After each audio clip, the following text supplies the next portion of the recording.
The U.S. just got danced all over. Why? U17 squad! What happened?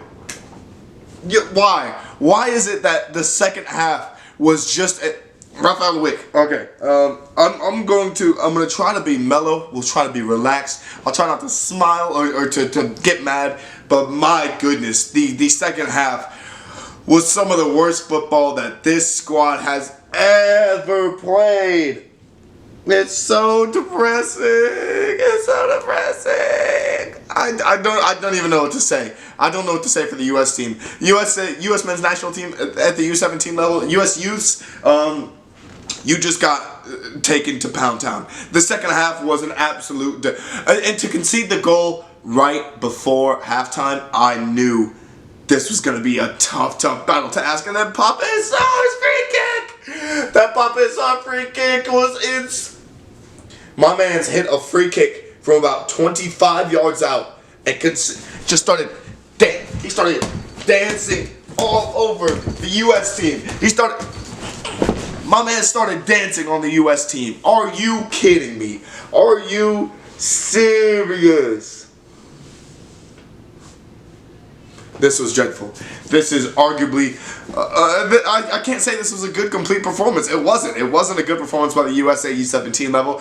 It was a fantastic performance for Senegal, who were just dominant in the second half. The substitutions they made were unbelievable. The entire team play dynamic that they had together was unstoppable. I mean, it literally was unstoppable. I mean, I'll go over some of the stats with you guys. USA, 8 shots, 3 on target, compared to 21 shots allowed by Senegal, 11 on target.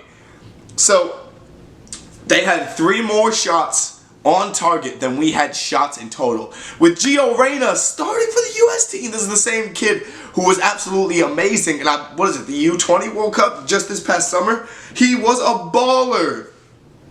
And the U.S.17 squad, they could not raise that level. They could not get to that level that the U.S. squad had, where they at least made a quarterfinal appearance.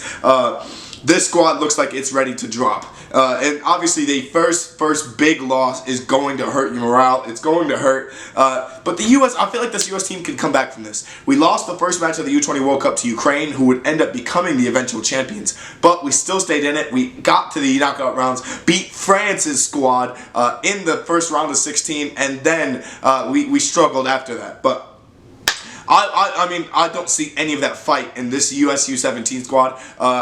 If we had somebody like Efrain Alvarez, if we had him instead of Mexico having him, then maybe it would make sense. But my goodness,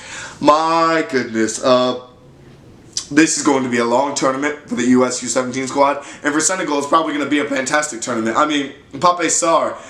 What a free kick stun. I give you full credit. I mean, just this whole squad in general. Diallo was very, very good. Sarr was obviously very good. They just had so much talent in one team. Sissoko was good as well. Guys, Senegal are going to do very, very well. I feel like obviously a lot of people expect Nigeria to be one of the favorite African nations to, go out and win the U17 World Cup. They're a big, big favorite. I think we slept on Senegal. I think we all slept on Senegal and what they are able to possibly accomplish. They were fantastic defensively. They stopped the U.S. and essentially building up play down the middle. They kept the U.S. flanked on the wings, and they said, you guys got to beat us with pace. You guys got to beat us with one-touch passing. If you don't, we're going to counterattack on you, and we're going to do it with some ease. And I don't know if there was more tired legs. There's not like elevation where they're playing in Brazil. It's just, it's a hotter climate. It's a bit of a change compared to, the U17 players playing, most of them in the MLS at the moment, but some in Europe. It's a big, big change for this US U17 squad. I'm not going to blame it on the weather because Senegal, they had to go through several time zones, take an international flight to get to this tournament. And they've been there for a while. They've been practicing. They've been working hard. But the U.S. team took a big hit, took a huge hit in this first game. And it's not looking, Rafael Wick, I'm hoping to some degree that we're able to, come back from this tournament, or not come back from this tournament, come back from this match specifically with a solid game plan, with something fluid working down the middle. It's one of the same problems the senior squad has, is that they have no sort of attacking mid style, and so it's essentially all build-up play down the side. We rely a ton on crosses. We rely a ton on set pieces, and we essentially hope and pray that the individual skills of the likes of Zardes, Christian Pulisic, and Weston McKennie come through for the squad. And I think they were expecting the captain, Gio Reyna, to get something going in this game. But I mean, Busio, big props to him for getting a goal at the U17 World Cup. He kicked off the U.S.'s scoring, which is...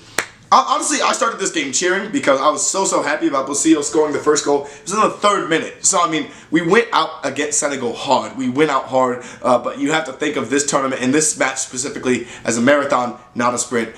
Senegal finished blazing. They were under the 2-hour barrier. If you know your Eliud Kipchoge reference, they were well under the 2-hour barrier compared to the U.S., who was rocking around like the 3-hour barrier. I mean, there is a golfing class between these two teams, and the U.S.